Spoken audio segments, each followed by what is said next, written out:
కూడా ముఖ్యమంత్రి గాని మంత్రులు గాని ఎటువంటి సమీక్షలు చేయకుండా ప్రజల్ని అప్రమత్తం చేయకుండా నిర్లక్ష్యం వహించడం వల్లే ఈ రోజు ఇన్ని లక్షల మంది వరద నీళ్ళల్లో మునిగిపోయారు.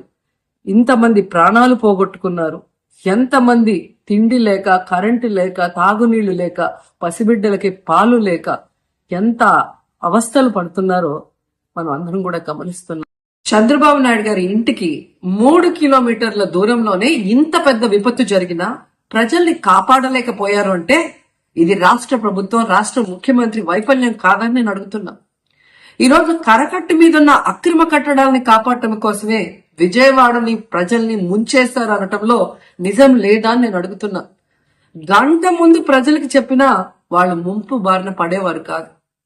వాళ్ళని అప్రమత్తం చేసి ఒక సేఫ్ అయిన ప్లేస్ కి పంపించున్నా ఈరోజు ఇన్ని లక్షల మంది